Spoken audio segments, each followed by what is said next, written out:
Je dois être honnête, depuis quelques mois, j'ai arrêté d'utiliser VS Code, IntelliJ pour un nouvel IDE et je vais te présenter dans cette vidéo pour quelles raisons j'ai fait ce changement et à quel point cet IDE qui fonctionne avec l'IA est puissant avec des exemples concrets. Et là, tu es déjà en train de te dire, mais de quoi tu vas nous parler, Melvin? Qu'est-ce qui se passe? Cet IDE, ça s'appelle Cursor et c'est en train de prendre la relève de VS Code. Qu'est-ce que c'est Cursor? C'est ce qu'on appelle un fork, c'est-à-dire une duplication de VS Code où les développeurs ont rajouté des features à l'intérieur de VS Code. Donc en clair, tu as tous les avantages de VS Code, les extensions, l'écosystème, tout ce que tu veux. Et au-dessus de VS Code, tu vas avoir des features. Alors, je vais te faire des démonstrations pour te montrer à quel point il atomise GitHub Copilot. Mais en clair, tu vas pouvoir poser des questions à propos de ta codebase. Tu vas pouvoir référencer des files, des fichiers et de la documentation. Et ça, c'est la meilleure feature. On va voir ça ensemble. Tu vas pouvoir édite ton code en écrivant tout simplement des instructions, générer du code de zéro. Il va aussi détecter tes nouveaux changements, mais ça fonctionne pas avec l'API Key. Il va aussi pouvoir faire ce genre de choses. Bref, je vais te montrer tout ça. Et ce qui est encore plus fou, c'est que tu peux utiliser ta propre API Key. Alors, je vais te faire des démos avec une vraie codebase, donc ma plateforme de formation, et je vais pouvoir te montrer un peu déjà l'interface, juste pour qu'on s'y retrouve sur la nouveauté. Donc, le truc nouveau, c'est le bouton qui affiche ce menu-là, donc tu vois que c'est celui-ci, et il va t'afficher un chat ici, et dans ce chat, tu vas pouvoir poser des questions. Tu vas aussi avoir ici une wheel afin d'ouvrir le menu. Et dans ce menu, tu peux voir qu'il y a un pro plan qui coûte 20 $ par mois, mais tu peux aussi tout simplement venir utiliser ta propre API Key, venir ajouter ton propre modèle. Donc moi, tu vois par exemple ici, j'ai mis GPT-4o que j'utilise actuellement parce que c'est le plus performant. Tu vas pouvoir ajouter ton Anthropic API Key, voire même ton Azure Open API Key, qui est ce qui coûte le moins cher. Tu vas pouvoir activer des features ici et surtout, tu vas pouvoir ajouter un prompt. Tu vas pouvoir créer un fichier qui s'appelle .cursorRules et tu vas pouvoir rajouter des règles spécifiques à Cursor. Donc, tu vois qu'ici, je ne l'ai pas fait, mais ça fonctionne super bien. C'est-à-dire, tu vas pouvoir mettre un fichier ici, .cursorRules et définir un prompt. Ce projet s'appelle Codeline. Tu vois, par exemple, ici, j'écris ça. Je peux enlever tout ça. Là, si je lui dis sur quel projet travaillons-nous? Et là, normalement, il va pouvoir, sans contexte, dire qu'il travaille sur Codeline parce qu'il utilise le fichier CursorRule. Et ici, on peut vraiment tout définir, notre préférence, comment la codebase est construite, ce qui va ajouter du contexte. Bref, sur ce, on peut voir qu'ici, on a une interface de chat. Et cette interface de chat, c'est tout simplement GPT-4. La différence avec Visual Studio Code, le chat ici, c'est que si ici, je lui pose une question, par exemple, qui est le premier président des États-Unis?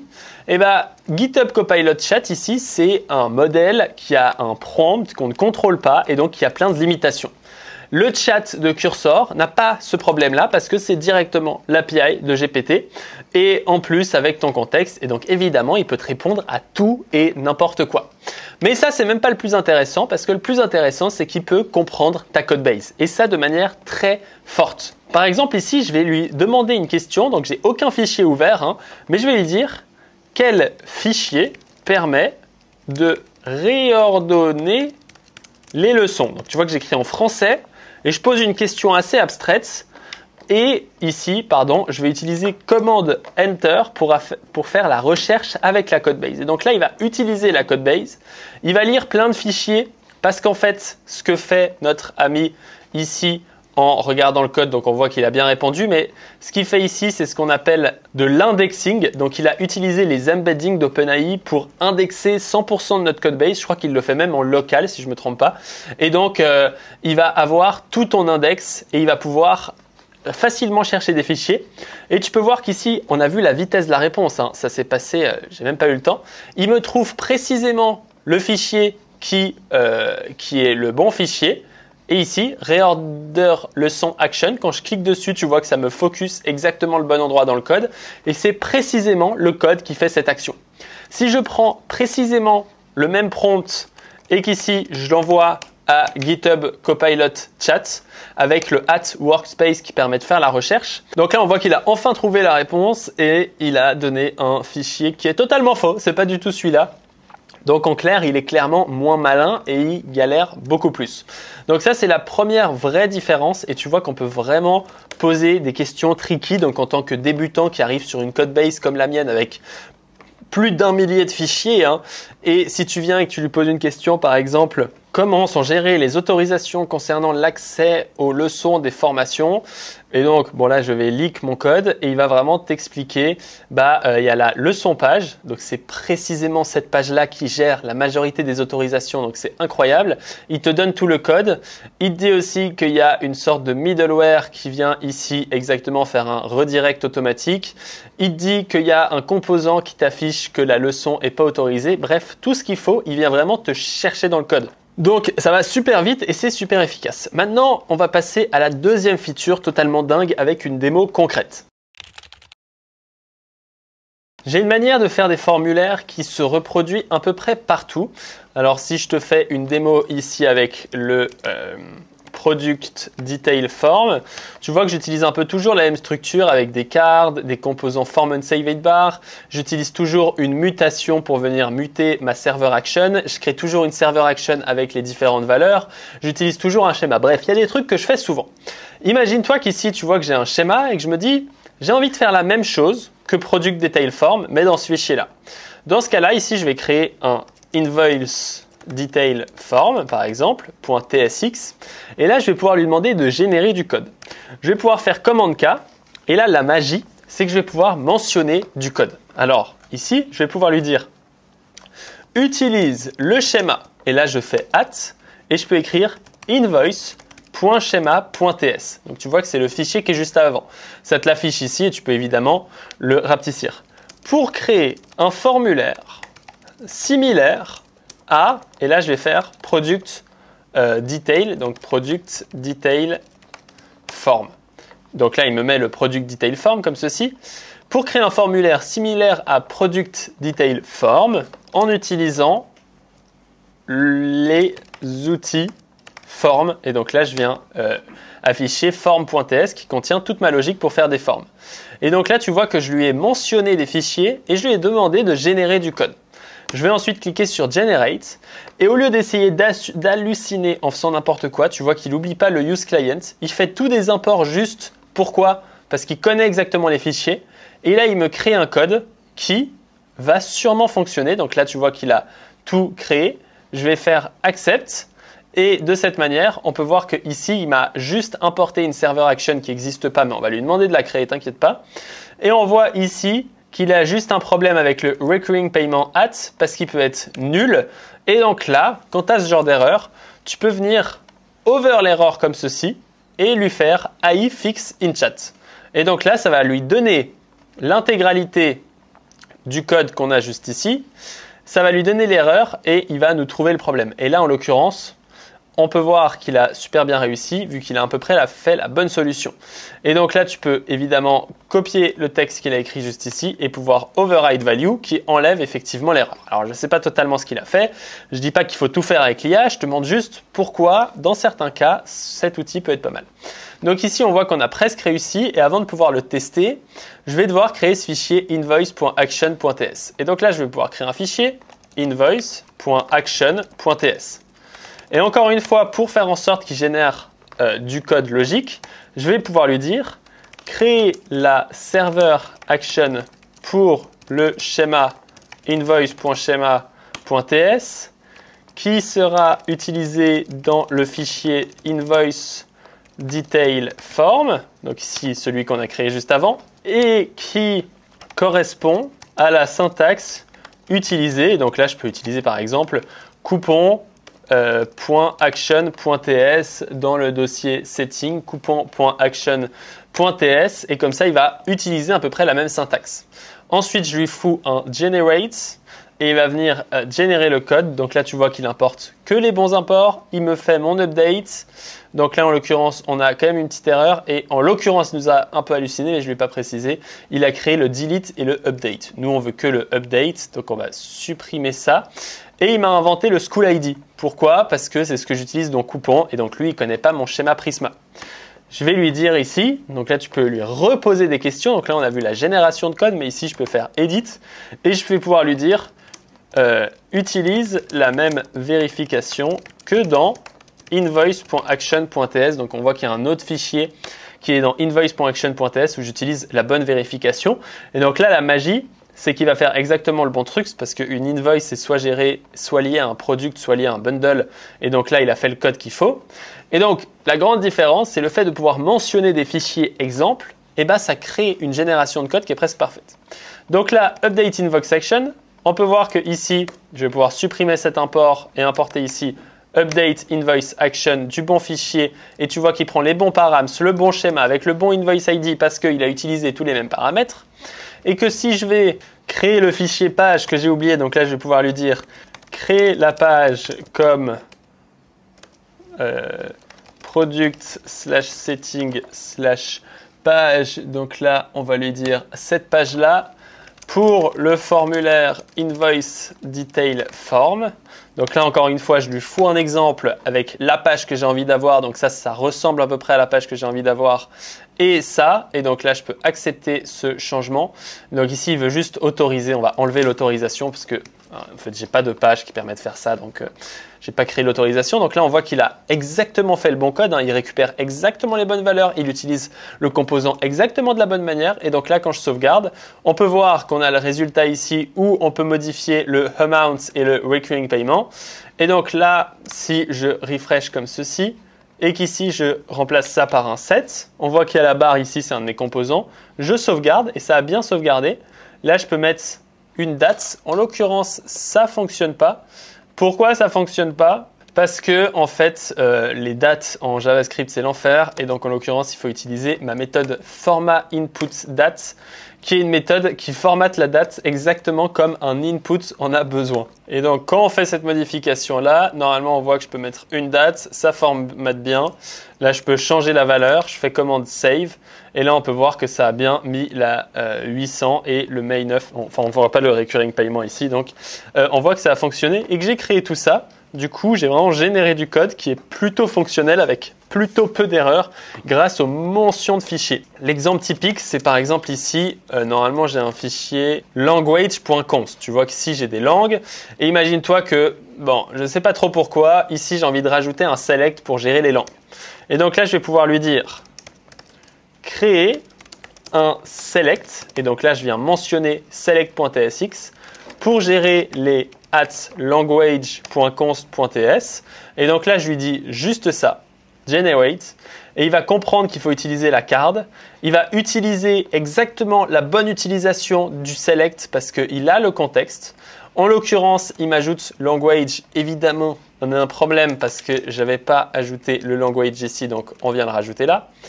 Et ensuite, ici, on voit qu'il manque des imports. Donc, je vais juste importer les composants comme ceci. Mais on peut voir que son usage du composant language fonctionne bien et donc c'est exactement ce dont on avait besoin. Juste pour le fun, pour comparer avec la génération de code avec Copilot, tu vois que si ici je viens là et que je viens rajouter avec le commande I ici, je peux demander à Copilot de générer du code et je vais lui demander rajoute un champ qui permet de sélectionner les languages avec le component select.tsx. Donc là, on voit que j'ai pas du tout la même flexibilité. Et quand je lui demande ça, j'ai peu de chances qu'il génère un truc. Déjà, il fait des imports qui n'existent pas. Et ici, il m'a créé un composant qui n'existe pas. Donc, il n'y a rien qui va et c'est vraiment peu fonctionnel. Et je suis choqué à quel point ici, notre application a généré du bon code. Maintenant, je vais te montrer à quel point il arrive à chercher sur Internet transition.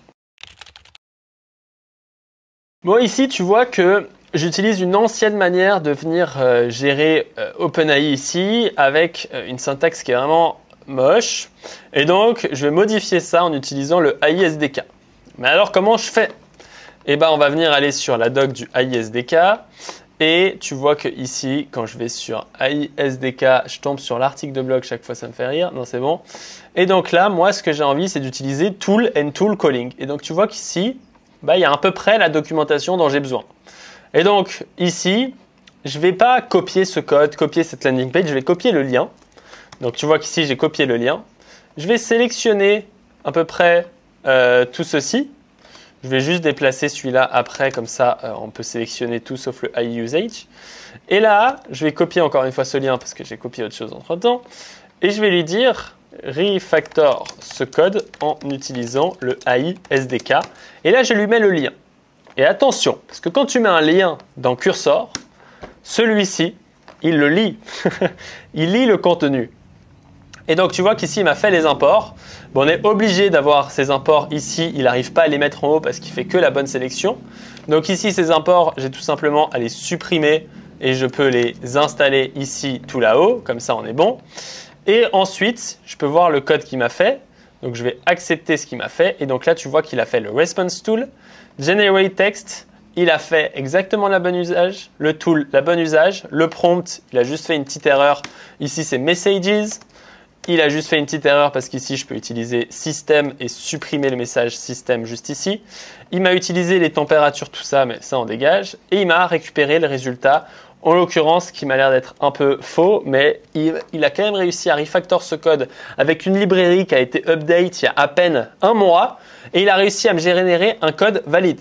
Il y a juste OpenAI qu'il ne faut pas importer de mon tool OpenAI, mais qu'il faut importer de AI SDK. Et ici, je vais utiliser OpenAI Model, qui est une constante que j'utilise partout. Et donc, là, on a le code qui fonctionne presque. Il faudrait juste débugger pour savoir comment je récupère le résultat. En plus, il l'exécute même pas. Il n'explique même pas comment je peux récupérer les paramètres de ma méthode. Mais on voit qu'il m'a créé tout ça parfaitement et en utilisant la doc. Donc, c'est fantastique. Et le mieux, c'est que si tu avais des questions sur ce OpenAI SDK, ici, si on demande ça à Copilot, il va totalement halluciner. Moi, ce que j'ai fait ici, c'est que j'ai écrit OpenAI SDK. Et quand tu fais ça, tu peux faire Add New Doc. Donc là, pour ajouter une documentation, tu ouvres ce menu, tu mets la documentation. Lui, il va venir fetch la documentation. Ici, tu vas pouvoir changer le nom. Donc, je vais faire AI SDK, confirme. Et là, tu vas voir que notre ami, il va venir indexer la doc. Alors, qu'est-ce que c'est indexer la doc? C'est qu'il va venir tout fetch et il va venir l'indexer directement en local avec les embeddings qui permettent de faire facilement de la recherche dans de la documentation. Donc là, on voit qu'il a fetch tous les getting started avec ici Svelte. Il y en a certains qui va prendre plus de temps, donc Svelte doit être très long de toute évidence. Et on va voir tout ce qu'il a. Donc là, tu vois qu'il est en train d'inclure toutes les pages qu'on a ici. Et il va venir apprendre de la documentation. Donc apprendre, tout ce que ça veut dire, c'est qu'il va venir récupérer les textes et les indexer afin de les avoir, entre guillemets, en mémoire. Et donc là, on voit qu'il indexe vraiment tous les fichiers. Et là, il a terminé. Et donc, si je lui demande ici, il faut juste que je ferme ce fichier, sinon il va utiliser le contexte de ce fichier pour me répondre et ce serait de la triche. Si je lui dis comment je fais pour générer du texte avec un tool en utilisant AI SDK. Alors, ça marche pas forcément tout le temps, mais des fois ça marche, donc autant l'utiliser. Et donc ici, quand je fais la recherche, il va venir utiliser AI SDK doc. Tu vois qu'il m'a lu pas mal de choses et il me dit Generate Text Tool, Generate Text Tool. Waouh! Attends, c'est pas exactement la documentation qui est écrite juste ici. Donc, il a réussi à me chercher dans une documentation de plusieurs 20-30 pages comme ceci en me trouvant directement la bonne méthode.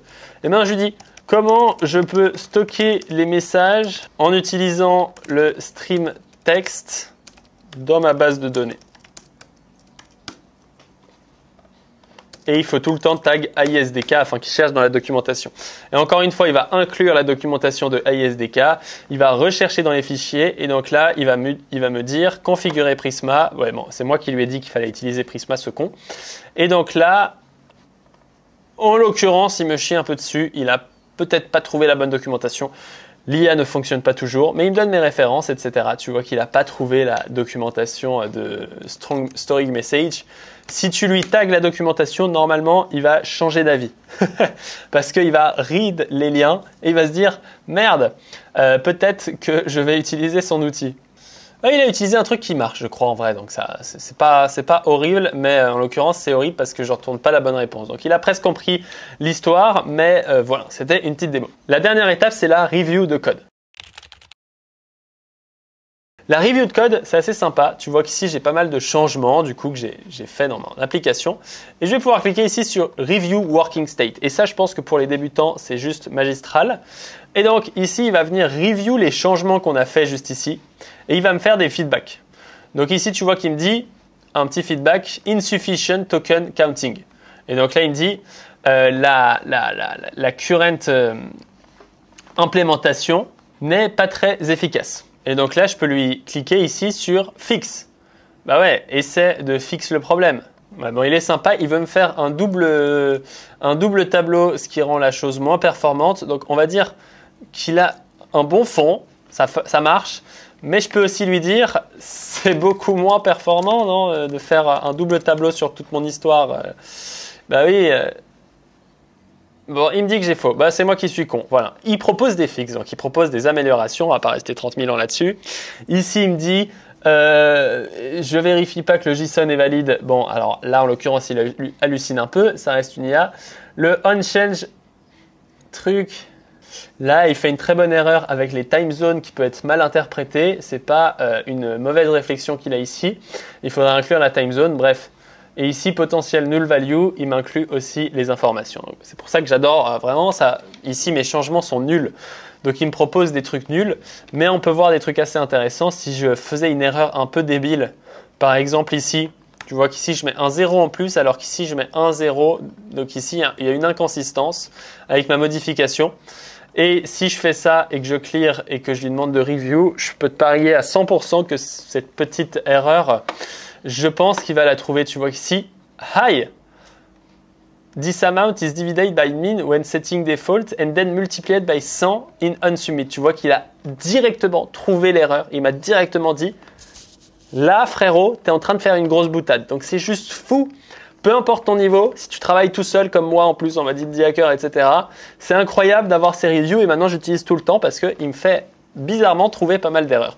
Donc pour toutes ces raisons, j'utilise Cursor maintenant comme browser par défaut. Voilà, ça fait une longue vidéo, mais je t'ai vraiment montré toutes les features de cette IDE qui est vraiment un fork de VS Code, donc c'est génial. Mini détail de fin, je tiens à préciser que je ne recommande pas de générer l'intégralité de tes features avec l'IA et je ne te recommande pas en tant que débutant de tout faire avec l'IA, c'est pas le but de cette vidéo. C'est moi, en tant que développeur qui a de l'expérience et de mon usage de Copilot, je me suis rendu compte que pour de la génération et pour des questions sur la code base ainsi que pour de la review de code, c'était pas forcément intéressant, alors que Cursor propose des meilleures features. Donc, si tu es débutant, n'hésite pas à écrire le code au début par toi-même et à peut-être juste utiliser Cursor pour les avantages qu'il offre au niveau du chat, qui t'offre des bien meilleures réponses plus qualitatives que Copilot, ou pour la feature de review qui peut, je pense, énormément t'aider à écrire du meilleur code. Par exemple, dans le prompt de review, il te suffit d'écrire « Explique-moi comment je peux créer un clean code en React » ou « Quelles sont les erreurs que je pourrais faire en React » et il pourrait t'aider sur ce sujet-là. Mais attention, je ne recommande pas, suivant ton niveau, de tout générer comme j'ai pu le faire dans la démonstration de cette vidéo. Voilà, comme ça, je me déculpabilise. Et on retourne à la vidéo, à l'outro, je sais pas où. En fait. Si t'as envie que je te fasse plus de vidéos là-dessus, n'hésite pas. Et si t'as envie d'apprendre à utiliser l'IA dans ton quotidien en tant que développeur, tu peux t'intéresser à mes cours gratuits sur Nextia que tu trouveras en premier lien dans la description. Trop bien. Et avant de terminer cette vidéo, je tiens à dire que ça fait beaucoup d'IA et on est en train de se demander, et moi des fois je me demande, est-ce que ça me rend pas moins productif de me branler avec l'IA tous les jours et de faire ce genre de conneries? Bah ça dépend. Donc je l'utilise tous les jours depuis 2 ou 3 semaines, Cursor maintenant, et il y a des fois où c'est overkill parce que j'utilise toujours Copilot et je m'amuse pas avec le chat, mais ça m'évite d'ouvrir un autre chat Ça me permet de pouvoir directement mentionner des bouts de code et ça m'aide pas mal. La génération de code, j'utilise pas tout le temps. Générer des composants from scratch, j'utilise presque jamais, mais le peu de fois que je l'ai utilisé en mentionnant les bons fichiers, j'ai eu des résultats spectaculaires et c'est pour ça que je partage ceci avec toi aujourd'hui. Dis-moi ton avis en commentaire, ça m'intéresse énormément. Je lis à tous les commentaires et je réponds à tous les commentaires. Et n'hésite pas à like et t'abonner à ma chaîne YouTube. On se dit à bientôt. Ciao, ciao.